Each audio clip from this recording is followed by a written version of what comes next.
Chapter 2: A Daily Philosophy on Becoming Legendary.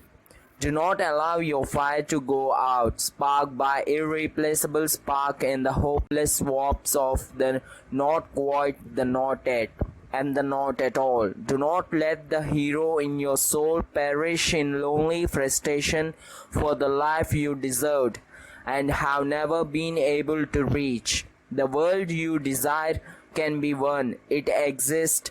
It is real, it is possible, it is yours. Written by Ayn Rand. He was a speaker of the finest kind, a genuine spellbinder, nearing the end of a fabled career, and now in his 80s he had become revered throughout the world as a grand master of inspiration, a legend of leadership, and a sincere statesman helping everyday people realize their greatest gift. In a culture filled with volatility, uncertainty, and insecurity, the Spellbinders events drew stadium-sized numbers of human beings who longed not only to lead masterful lives filled with creativity, productivity, and prosperity, but also to exist in a way that passionately elevated humanity, so that at the end they would feel confident they had left a wonderful legacy and made their mark on the generations that would follow. This man's work was unique. It blended insights that fortified the warrior within our characters with ideas that honored the soulful poet who resides inside the heart. His messaging showed ordinary individuals how to succeed at the highest levels of the business realm, yet reclaim the magic of the life richly lived. So we return to the sense of awe we once knew before a hard and cold world placed our natural genius into bondage by an orgy of complexity, superficiality, and technological distraction. Though the spellbinder was tall, his advanced years left him slightly bent over as he walked the platform. He stepped carefully yet gracefully.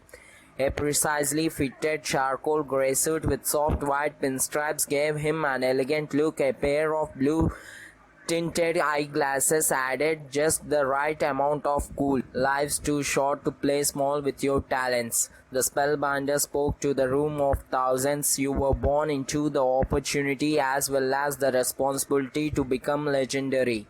You have been built to achieve masterwork level projects designed to realize unusual important pursuits and constructed to be a force for good on this tiny planet. You have it in you to reclaim sovereignty over your primal greatness in a civilization that has become fairly uncivilized, to restore your nobility in a global community where the majority shops for nice shoes and acquires expensive things and rarely invest in a better self. Your personal leadership demands that you stop being a cyber zombie relentlessly attracted to digital devices and restructure your life to modern mastery.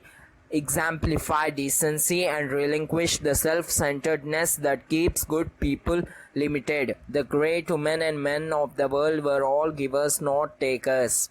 Renounce the common delusion that those who accumulate the most win. Instead, do the work that is heroic, that staggers your marketplace by the quality of its originality as well as from the helpfulness it provides. While you do so, my recommendation is that you also create a private life strong in ethics, rich with marvelous beauty, and unyielding when it comes to the protection of your inner peace. This, my friends, is how you soar with the angels and walk alongside the gods. The spellbinder paused. He drew in a gulp of air as big as a mountain. His breathing grew strained and made a whooshing noise as he inhaled. He looked down at his stylish black boots that had been polished up to a military grade. Those in the front row saw a single tear drizzle down the time-worn at once handsome face. His gaze remained downward. His silence was thunderous. The spellbinder appeared unsteady. After a series of stressful movements that had some in the audience shifting in their seats, the spellbinder put down the microphone he had been holding in his left hand. With his free hand, he tenderly reached into a pocket of his trousers and pulled out a crisply folded linen handkerchief. He wiped his cheek. Each of you has a call on your lives. Every one of you carry an instinct of excellency within your spirits. No one in this room needs to stay frozen in average and succumb to the mass mediocritization of behavior evident in society, along with the collective deprofessionalization of business so apparent in industry. Limitation is nothing more than a mentality that too many good people practice daily until they believe it's reality. It breaks my heart to see so many potentially powerful human beings stuck in a story about why they can't be extraordinary professionally and personally. You need to remember that your excuses are seducers, your fears are liars, and your doubts are thieves. Many nodded, a few clapped, then many more applauded. I understand you, I really do, continued the spellbinder. I know you have had some difficult times in your life. We all have. I get that you might be feeling things haven't turned out the way you thought they would when you were a little kid, full of fire, desire and wonder. You didn't plan on each day looking the same, did you? In a job that might be smothering your soul, dealing with stressful worries and endless responsibilities that stifle your originality and steal your energy, lusting after unimportant pursuits and hunger for the instant fulfillment of trivial desires, often driven by a technology that enslaves us instead of liberating us. Living the same week a few thousand times and calling it a life. I need to tell you that too many among us die at 30 and are buried at 80. So I do get you. You hoped things would be different, more interesting, more exciting, more fulfilling, special and magical. The spellbinder's voice trembled as he spoke these last words. He struggled to breathe for an instant. A look of corner caused his brow to crinkle. He sat down on a cream-colored chair that had been carefully placed at the side of the stage by one of his assistants. And yes, I am aware that there are also many in this room who are currently leading lives you love. You are an epic success in the world, fully on your game and enriching your families and communities with an electricity that borders on otherworldly. Nice work, bravo. And yet you too have experienced seasons where you have been lost in the frigid and dangerous valley of darkness. You too have known the collapse of your creative magnificence as well as your productive eminence into a tiny circle of comfortableness, fearfulness and numbness that have betrayed the mansions of mastery and reservoirs of bravery inside of you. You too have been disappointed by the barren winters of a life weakly lived. You too have been denied many of your most inspired childhood dreams. You too have been hurt by people you trusted. You too have had your ideals destroyed. You too have had your innocent heart devastated, living your life decimated like a ruined country after ambitious foreign invaders infiltrated it. The cavernous conference hall was severely still. No matter where you are on the pathway of your life, please don't let the pain of an imperfect past hinder the glory of your fabulous future. You are so much more powerful than you may currently understand. Splendid victories and outright blessings are coming your way, and you are exactly where you need to be to receive the growth necessary for you to lead the unusual productivity, extremely prodigious and exceptionally influential life that you have earned through your harshest trials. Nothing is wrong at this moment, even if it feels like everything's falling apart. If you sense your life's a mess right now, this is simply because your fears are just a little stronger than your faith. With practice, you can turn down the volume of the voice of your scared self and increase the tone of your most triumphant side. The truth is that every challenging event you have experienced, each toxic person that you have encountered, and all the trials you have endured have been perfect preparation to make you into the person that you now are. You needed these lessons to activate the treasures, talents, and powers that are now awakening within you. Nothing was an accident, zero was a waste. You are definitely exactly where you need to be to begin the life of your most supreme desires. One that can make you an empire builder along with a world changer and perhaps even a history maker. This all sounds easy, but it's a lot harder in reality, shouted a man in a red baseball cap seated in the fifth row. He spotted a grey t-shirt and a ripped jeans, the type you can buy torn at your local shopping mall. Though his outburst could have seemed disrespectful, the pitch of the participant's voice and his body language displayed genuine admiration for the spellbinder. I agree with you, you wonderful human being, responded the spellbinder, his grace influencing all participants and his voice sounding somewhat stronger as he stood up from his chair. Ideas are worth nothing unless backed up by application. The smallest of implementations is always worth more than the grandest of intentions. As if being an amazing person and developing a legendary life was easy, everyone would be doing it. Know what I mean?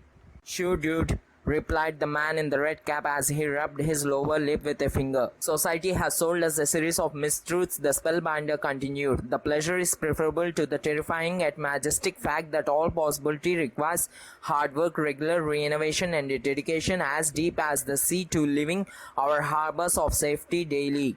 I believe that the seduction of complacency and an easy life is 100 times more brutal ultimately than a life where you go all in and take an unconquerable stand for your brightest dreams. World class begins where your comfort zone ends is a rule the successful, the influential, and the happiest always remember. The man nodded. Groups of people in the audience were doing the same. From a young age, we are programmed into thinking that moving through life loyal to the values of mastery, ingenuity, and decency should need little effort. And so, if the roads get tough and requires some patience, we think we are on the wrong path, commented the spellbinder as he grasped an arm of the wooden chair and folded his thin frame into the seat again. We have encouraged a culture of soft, weak, and delicate people who can't keep promises, who bail on commitments, and who quit on their aspirations the moment the smallest obstacle shows up, the orator then cited loudly.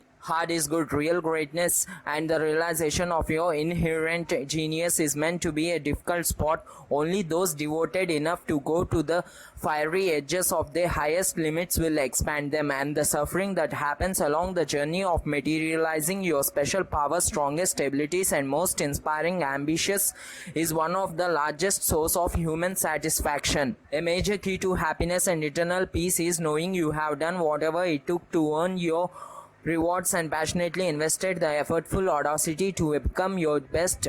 Jazz legend Miles Davis stretched himself ferociously past the normal his field knew to fully exploit his magnificent potential. Michelangelo sacrificed anonymously, mentally, emotionally, physically, and spiritually as he produced his awesome art.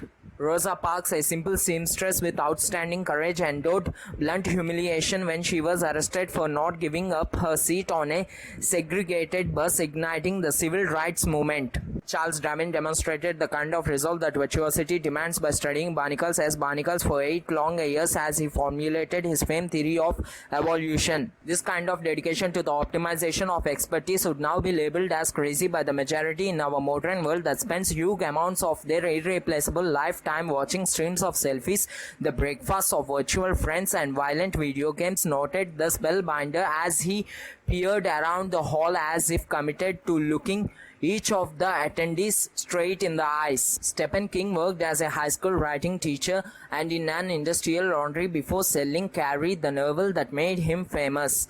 The aging presenter continued. Oh, and please know that King was so discouraged by the rejections and denials that he threw the manuscript he wrote in his run-down trailer into the garbage, surrendering to the struggles. It was only when his wife Tabitha discovered the work while her husband was away, wiped off his cigarette ashes, read the book, and then told its author that it was brilliant that King submitted it for publication. Even then, his advance for hardcover rights was a partly $2,500. Are you serious? Murmured a woman seated near the stage. She wore a lush green hat with a big scarlet feather sticking out of it and was clearly content with marching to her own drumbeat. I am, said the spellbinder, and while Vincent van Gogh created 900 paintings and over 1000 drawings in his lifetime, his celebrity started after his death. His drive to produce wasn't inspired by the ego fuel of popular applause but by a wiser instinct that entitled him to see just how much of his creative power he could unlock no matter how much hardship he had to endure. Becoming legendary is never easy, but I would prefer the journey to the heartbreak of being stuck in ordinary that so many potentially heroic people deal with, consistently articulated the spellbinder firmly. Anyway, let me simply say that the place where your greatest discomfort lies is also the spot where your largest opportunity lives.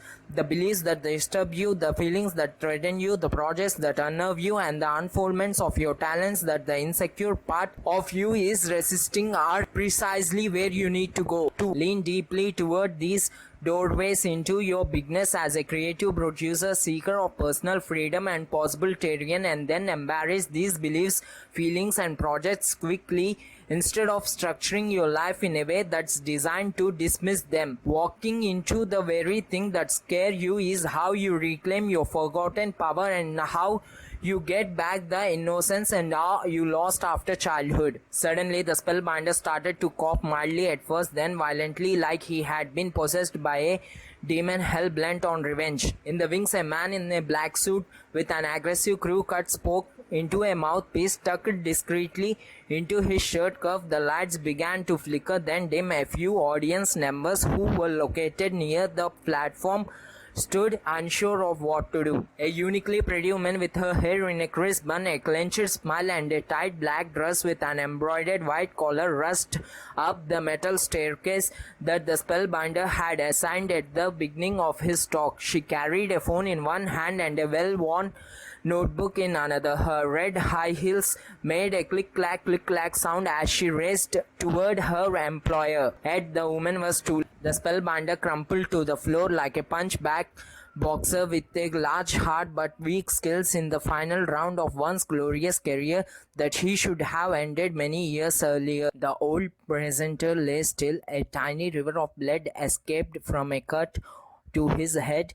Sustained on his fall, his glasses sat next to him. The handkerchief was still in his hand. His once sparkling eyes remained closed.